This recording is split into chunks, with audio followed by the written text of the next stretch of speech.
जा पटकन तिला घास भरव आणि मोकळं हो. ब्रो मला नाही हे बरोबर वाटत आहे. का चला रे, ये ये ये. प्रीतम सर, काय झालं, तुम्हाला काही पाहिजे का? नाही नाही, मला काही नकोय, पण तू पण कुठे जायचं नाही असं. दादा तुला घास भरवणार, तो तू खायचा आणि त्याला माफ करायचं.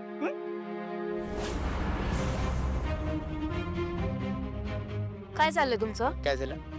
तुम्हाला काय वाटलं हे असं समज केल्यानं राग जाणार आहे माझा? आणि हे असले लहान मुलांचे खेळ ना मला अजिबात आवडत नाही प्रीतम सर. आपण मोठे झालो आहोत आता, आणि हे असले लहान मुलांचे खेळ कोण शिकवतं आदित्य सरांना? आलेत मोठे एकट्यात घास भरवायला. पारू बघितलं, अरे बघितलं, तुझ्यामुळे ती निघून गेली. मी तुला सांगत होतो असले फालतू आयडिया. तू ऐकलं ते काय म्हणाली? ती तेच म्हणाली मी जे म्हणालो होतो ते. आम्ही लहान नाही आहोत, मोठे झालो आहोत. प्लीज यार, प्लीज तू यार, तू नको हे सगळं करत जाऊ यार. हे बाबा तू थांब ना, जरा विश्वास ठेव माझ्यावर. काय विश्वास ठेव? घास भरवायचा मला. असं कसं घास भरवायचं? हे अरे तू ऐकलं नाही ती काय म्हणाली ते? मी ऐकलंय. ती म्हणाली की तिला एकांतात घास भरवण्याचे प्रॉब्लेम आहे. घास भरवण्याचे प्रॉब्लेम आहे असं नाही म्हणाली. म्हणजे अरे म्हणजे तिला असं वाटत असेल, तिची अशी इच्छा असेल की तू सगळ्यांसमोर तिला घास भरवावा. सगळ्यांसमोर? मित्राकडून एवढं गिफ्ट तर घेऊच शकतेस ना तू. पण कसं आहे ना आदित्य सर, हे पैंजण देणाऱ्याने नुसतं असंच द्यायचं नसतंय. स्वतःच्या हातानं ते समोरच्याच्या पायात बांधायचं असतंय. नाही, हे काही सुरू आहे हे सगळं. मला नाही जमणार. आणि मी तुला आधीच सांगत होता, हे असल्या फालतू आयडियाज माझ्या डोक्यात घालणं बंद कर. तू ऐक ना जरा. बाबा प्रीतम बाबा, तुम्ही इथं काय करताय? बाहेर जेवण तयार आहे. आम्ही पारूसाठी आलो होतो इथे, पण तीच आता रागारागाने बाहेर निघून गेली. रागा रागा ना? नाही नाही, मी काय नाही केलंय. हा चिडला तिच्यावर. आता मी म्हंटल की सॉरी म्हण, घास भरव, तर एकांतात घास भरवायला आला म्हणून चिडली आहे त्याच्यावर. तू काय बोलतोयस? तर हे जी काय मला मिनिट. सावित्री आत्या, काय सावित्री आत्या, मला सांग, तू पारू सोबत असतेस ना? तू सांगा त्याला काय केलं पाहिजे पारूचा राग घालवायला. मी? मला कसं काय माहित असणार? मी कसं काय सांगू शकणार ना? सावित्री आत्या, तुझं आणि पारूचं किती छान जमतं. किती गोष्टी शेअर करते तुझ्यासोबत.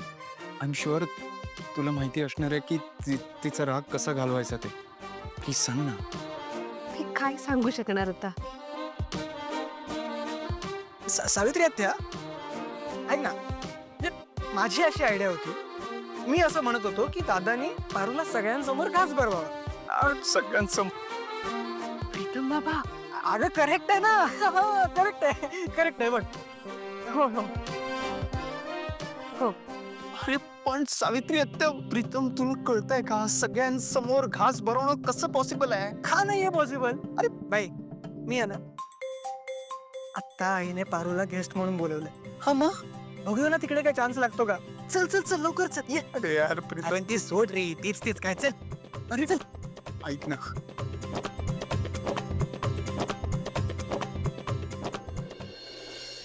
आता खऱ्या अर्थाने पारूच्या आयुष्यात प्रेम येत आहे.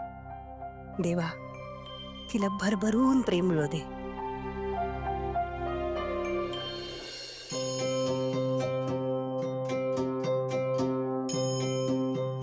पारू थांब. आज पारू आपली विशेष अतिथी म्हणून आपल्या सगळ्यांसोबत जेवायला बसणार आहे.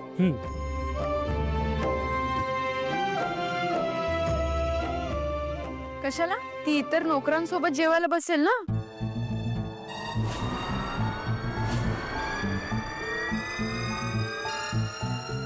दामिनी, प्रत्येकाची थँक्यू म्हणण्याची आपापली पद्धत असते. ही माझी पद्धत आहे असं समज. देवी आई, मी वेगळं असं काही बी केलेलं नाही. मी जे काही बी केलं ते आपल्या घरासाठी केलं, आणि हेच माझं कर्तव्य आहे.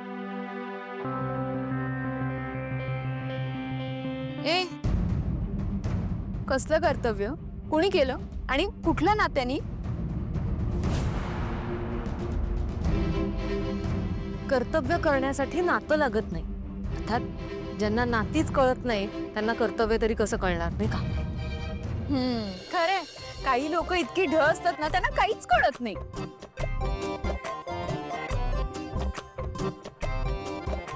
वहिनी हे सगळं मला म्हणाला का? देवी आई, मी विशेष पाहुणे वगैरे काय बी नाही. मला या घरचे नोकर म्हणूनच समद्यांसोबत जेवायला बसू द्या ना. अजिबात नाही.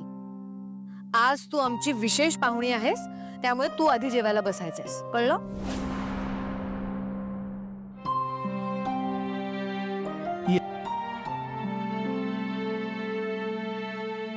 मारुती तूही बस.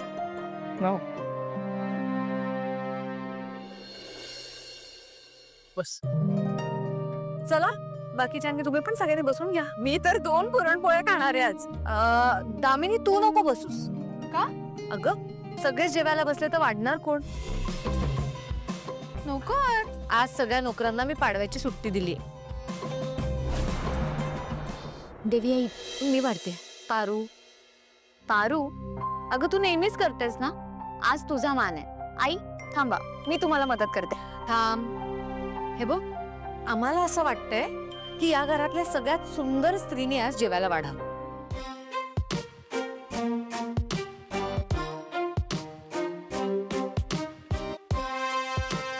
अगं दामिनी असं काय बघतेस? या घरातली सगळ्यात सुंदर स्त्री कोण आहे सांग?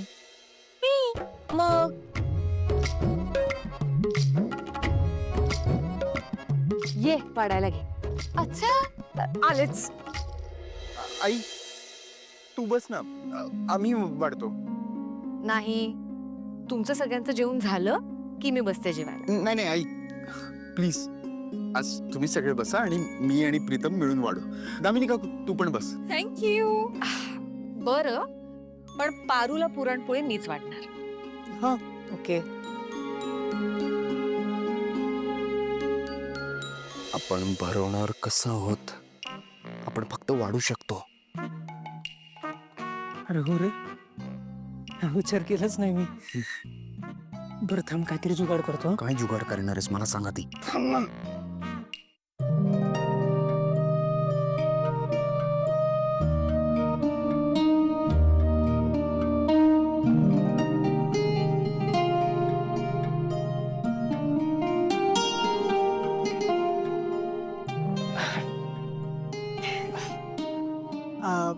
एक मिनिट जरा ऐकता का?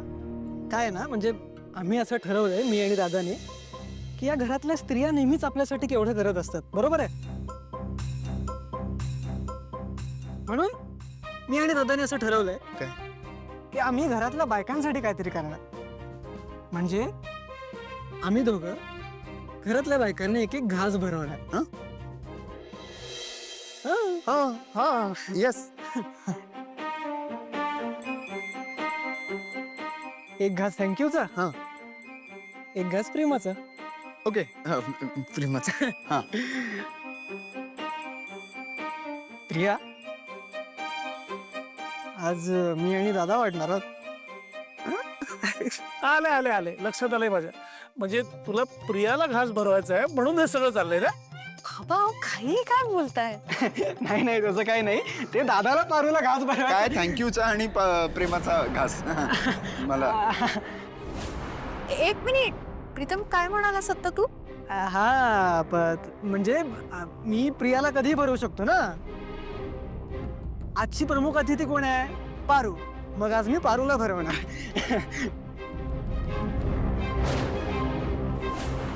एक मिनिट, थांब थांब थांब, नको करूय. तू आत्ताच म्हणालास की घरातल्या सगळ्या बायकांना भरवणार आहे. मग तुझं काय चाललंय हे प्रिया पारू? हा,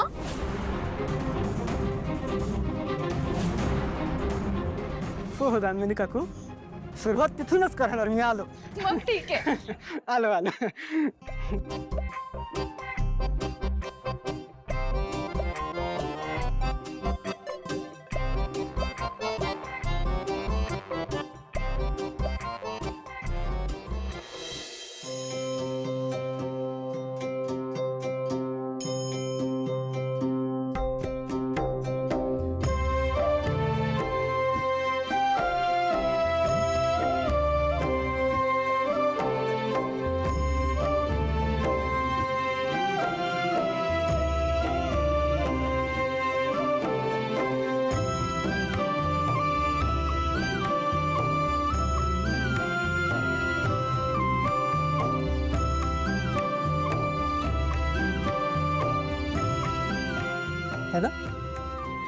तू भरव आता. हो.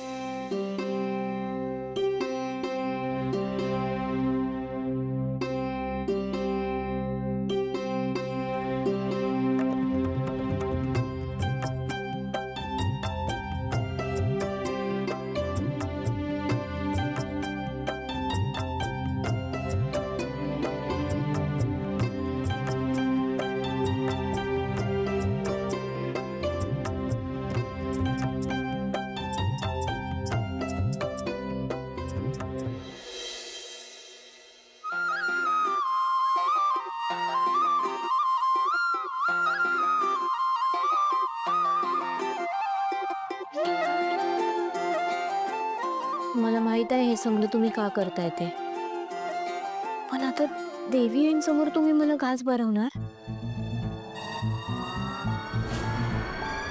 कसं वाटेल ते? माझंच चुकलं, मी मगाशीच घास खायला पाहिजे होता.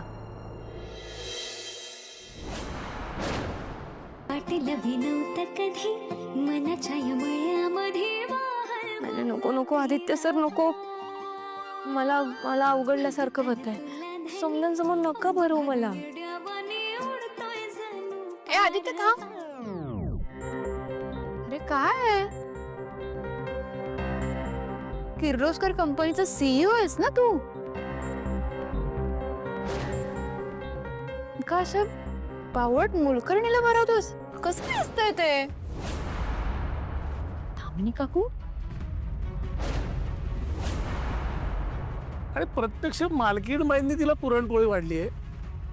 मग याला घास भरायला काय हरकत आहे?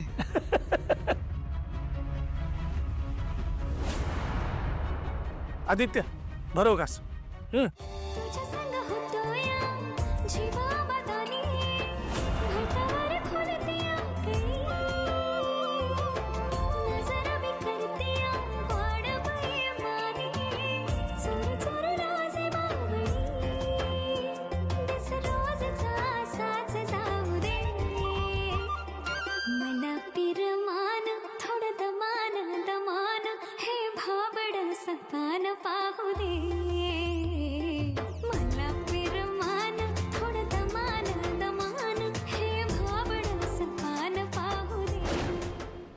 हा नेमका घास कोणता होता? थँक्यू वाला की प्रेमाचा? कसं कळणार? पारू, तू या घरासाठी इतकं काय काय केलंयस ना, यानंतर तुझा या सगळ्यावर पूर्ण हक्क आहे.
आदित्य सर, मान्य आहे, मी मी लई त्रास दिला तुम्हाला, पण काय करणार?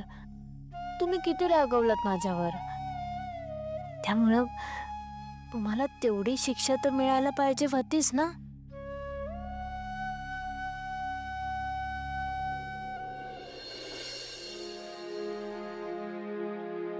यो, शो काय प्रकार आहे?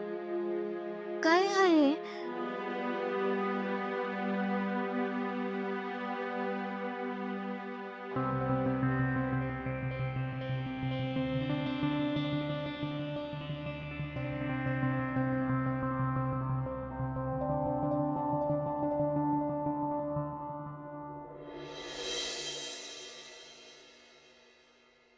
रंग बावऱ्या स्वप्नांना सांगा रे सांगा.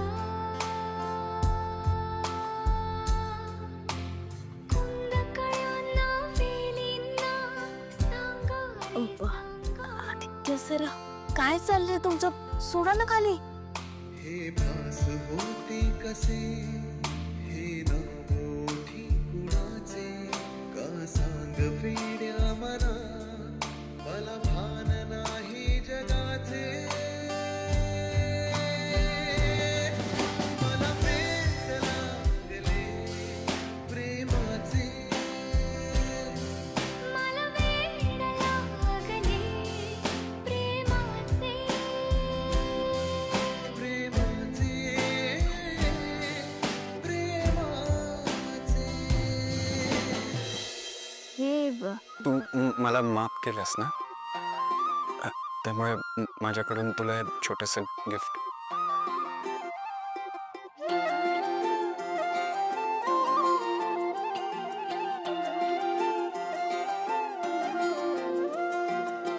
वाटेल भी नव्हतं कधी मनाच्या या मळ्यामध्ये वाहल गुलाबी हवा.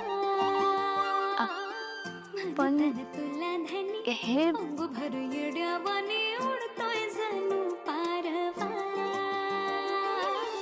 तुझ्या संग होतोया जीवा बदानी घाटावर खुलत्या कळी. नजर मी करत्या वाड बैमानी चोर चोर राजे बावळी. दिस रोजचा असाच जाऊ दे मला पिरमान थोडं दमान दमान हे भाबड सपान पाहू दे. मला पिरमान थोडं थँक्यू. दमान हे भाबड सपान पाहू दे. मला पिरमान थोडं दमान थँक्यू. दमान हे भाबड सपान पाहू दे.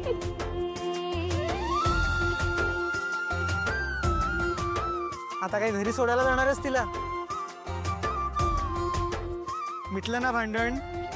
काय रे? हॅलो, कमाल आहे. म्हणजे मैत्रिणी बरोबर भांडण मिटल्यावर तू भावाला विसरणार आहेस काय रे? ए अरे मला खाली उतरव ना.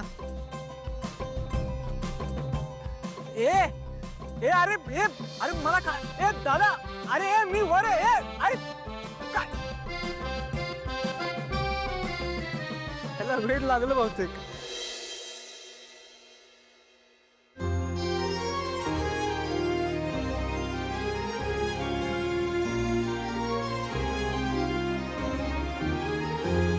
आभाळा संग मातीचं नांदन जीव झाला चकवा चांदन. आभाळा संग मातीचं नांदन जीव झाला चकवा चांदन.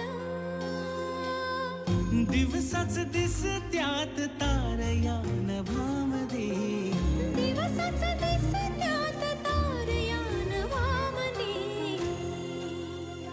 हो जगन हे न्यार झालं जी. जगन हे न्यार झालं जी. जगन हे न्यार झालं जी. जगन न्यार झालं जी.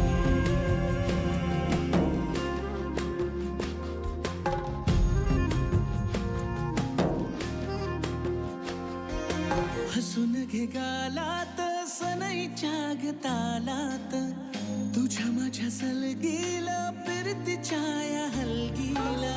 ओला भल्यात बाळराज संसाराच्या शिलकीला देवाला धावून या नशिबाच्या दिमतीला. आनंदाचं गाणं आज दाटलंय उरामध्ये. जगन हे न्यार झालं जी. हा जगन